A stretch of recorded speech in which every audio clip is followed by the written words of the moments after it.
Hi and welcome to my Newborn Essentials and Regrets series of videos. Today I want to talk about activities and play. So obviously newborns, they do a lot of sleeping, they do a lot of eating, and they're obviously not actively playing when they're like between 0 and 3 months, but you can get things to stimulate and to help with their development. So basically when they're newborn babies, they can only see 10 to 12 inches in front of them. So, it's really important when you're playing with them or showing them different textures and stuff to go up close to their face so they can see them, and go up close to their face with your face so they can kind of recognize your face and that, and when you're playing and talking to them. Now, at about 4 weeks of age, their eyes do start to focus. So, they're going to be able to kind of see more contrasts and stuff. So these toys will kind of come into play a little bit more. I'm going to start with things that we loved. The big purchase that we made was the 4Mums Mamaroo.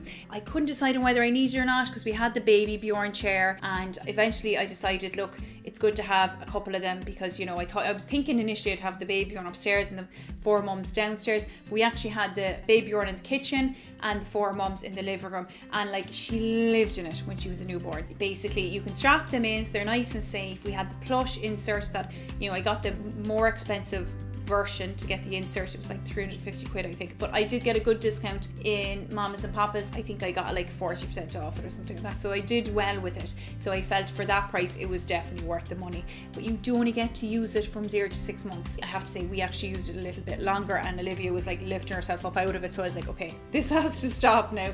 But she got great use out of it. She loved it early on, and I used to put her into it and she would look up at her little friends dangling over her, initially black and white because that's what they see better, and then I eventually turned them over to the coloured ones, and that helped to stimulate for her development again. It was like a mirror in it as well, so she could look up and see herself, and then eventually she started grabbing up to them. It was a nice comfy seat for her with a rocker. She could sleep in it and then doze off looking up at her friends, and it was somewhere we could put her in the living room because she was breastfeeding constantly because she had a tongue tie. So I'd want to put her down for a little bit and have a little break, and I pop her in her 4Mums and she would just be totally chilling out, rocking away. Now there's 5 different settings. I have to say we really only used the kangaroo one. It just was the one she loved, and there's 5 different levels, and we used the highest level. She loved the highest level. The other thing you can do is you can hook up your phone to it to play your own music or white noise to your phone,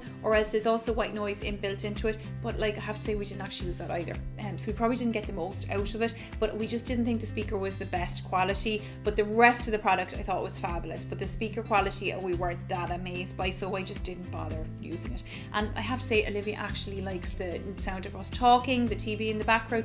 That actually made her go to sleep more than white noise and stuff. When we were out in a cafe, she'd completely be fast asleep, and then if we were walking out the road, out the seafront there, she'd be wide awake. So she loved the noise and people talking and stuff, so we just didn't bother with all that. We didn't actually need it at that age. So that was the first big purchase that I'd recommend. The next thing is a playmat. As she got a little bit older, maybe 2 months, I realized I needed something else to put her in because I was feeding her constantly in this corner here, propped up with all my cushions around me, and then I'd want to pop her down very close to me. Sometimes when I was watching a bit of TV or something like that, I want her very close to me and kind of know that she's right there. So I bought this playmat, and I actually had it up here. I know they recommend them on the floor, but when she was very, very small, she wasn't rolling anywhere, and I was right with her. This is the Silver Cloud playmat by Skiphop.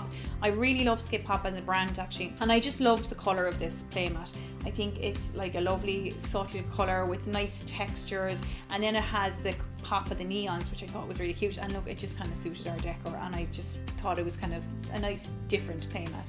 It has loads of different little fellas hanging off it. These are additionals I bought. They're a set of balls, and you can buy extras, and I just picked them up on Amazon. The guys that come with it, there's a little cloud with a squeaky thing, there's a little rattle, and she loves that rattle to this day, to be honest with you, because it's not too invasive, the noise of it, to be honest with you, and it's not hard, it's not going to hurt her. There's this little star that's just flashing lights. There's a little lamb that you press and he plays Mary a Little Lamb. I won't play that now because that'll just wreck your head because it'll go on for 10 minutes. Really recommend a playmat, and I just loved this one. I think it was under 100 quid anyway on Amazon. You could check it out. The Skiphop Silver Lining, I think it was called. The next thing I want to talk about is the little furry book I have next to me. This is by Jellycat, and we actually got it as a gift. and it's called Sleepybunny book, and I just think it's really nice for them to have, like, you know, soft textures that you can like initially rub up off them, you know, to be like, oh, this is a little bunny, and you can tell them a little story. And then so like I used to rub the little bunny tail off her, and she still loves listening to it, and it's something that she can grow up with and, you know, have as like a little, you know, something that she'd keep. It's really, really cute. Tells a story about a little bunny, and he's looking for a place to sleep, and then he finds a little place with his little ducky friend. So it's really, really cute, and it's again sensory with something like a simple story that you can read to them, because they're not really listening obviously when they're newborn. They're kind of just staring up at you, but it's something that you can kind of like engage and play with them with. Now she bites at this and stuff like that, so she still loves it. Another book, because you will be doing tummy time with your newborn baby to try to get them to strengthen their necks, so putting them on like something like a boppy pillow with their face down and putting something in front of them like this black and white book, high contrast book, and it's got different shapes, it's got different high contrast colors they can see, as I said, black and white and high contrast, and it's just simple like things like, you know, the owl, hooting owl, the snowy leopard. To be honest with you, there's nothing amazing about this, but I just thought it was kind of pretty, and it's a nice high contrast one. The other thing that we loved is this is her little Lamaze Flamingo. Got it on Amazon, and I really recommend it actually, because it does a lovely squeak. And I bought him for her about 2 months, and she really started to engage with it probably about 2.5, 3 months. But she loved the sound of it, that caught her. She loved the textures. You know, I used to rub this off her face, kind of get her attention, rub the little ribbons off her face, and she eventually then, when she started kind of grabbing about 2.5, 3 months and pulling it towards her mouth, then eventually she'd eat the beak. And you can see that it has like the high contrast again, different satiny materials, ropey, so it's really like under a tenner, and it was really something that we got great use out of. Something I wasn't amazed by was this. Now I think it's dote. I got it in Mommas and Papas, but it didn't really work for us because it's for your car seat, and we use the lie flat car seat in the lie flat position, so when you lay it flat, it didn't dangle over her really, so it didn't work. Now I brought this out in the buggy with her, and it's actually gotten lost twice and returned back to me which is amazing. It's like it's Lucky Charm or something. It's a really pretty product, just didn't work for me. So kind of think about things like that. Will that work for me? You know, because these kind of things are like, I think it's like 30 quid or something, around that kind of mark, so they're not cheap, you know, so you want to make sure that they work for what you're going to use them for. The other things I wanted to point out was the Sleepyhead Toy Arch was another toy that I really recommend. I've talked about it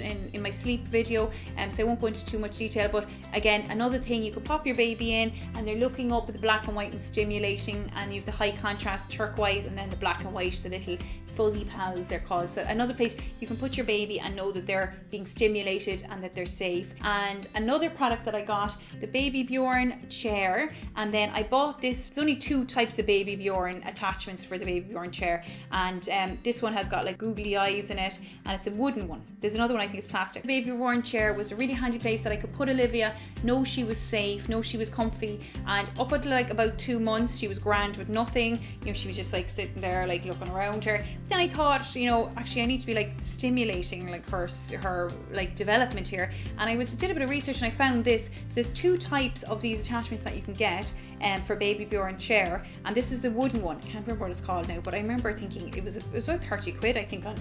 Oops, oh, there's a cat behind me. I thought that was a cat that landed on me, but it was the cat that knocked it.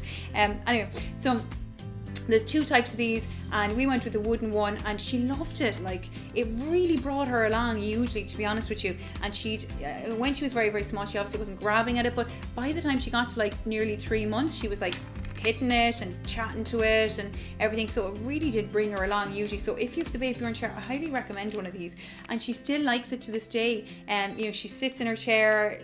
I mean, I don't use the Babybjorn that often, to be honest with you now, because she's like crawling and everything, but when I do sit her in it, like she pulls herself up, she's a good old chew off the wooden thing. So I'd recommend the wooden ones because she likes to chew them. You can see this, if you can see, there actually is chew marks on it, which is quite funny. But yeah, the colours and the sensory, again, stimulating, all that. And then the last thing I want to talk about is the mobile for the cot. I didn't actually use the cot mobile to put her to sleep, but I actually just used it for, again, a place that I could put her. I used to have the cot mobile when she was a newborn in her actual nursery, cot. You know, while she was sleeping, the co-sleeper next to me in my bedroom. I used to put her in her own cot in her nursery under the mobile and play it for her, and like it would buy me time to do, you know, run around and do a few things. I'd play her nursery rhyme over and over again for her, and she'd like look up at it and be laughing and talking away to it and stuff. You know, as she started to get a little bit older, when she was a brand new baby, she was just like looking up at it, you know, not really doing much. But again, it's stimulating with the black and white. I went for the black and white and the coloured baubles again, just for the sensory aspect, and it kind of suited my nursery as well. So that's everything I wanted to cover today. Not too many regrets here, because I didn't really go mad, I have to say. I kept it quite kind of simple, and as I noticed her moving on and developing, I kind of picked things up and just like googled, you know, what do I get for a 2-month-old and this kind of stuff. So that's what I'd probably recommend. Keep it quite simple. I'd get something for them to sit in, and get something like that has something hanging over it, and a play mat, and a couple of different textures and books and stuff in black and white, and you'll be sorted. So I hope this was helpful to you. If you have any questions, don't forget to leave them in the comments below, and if you want to subscribe, that would be amazing, and I hope to see you soon. Thank you.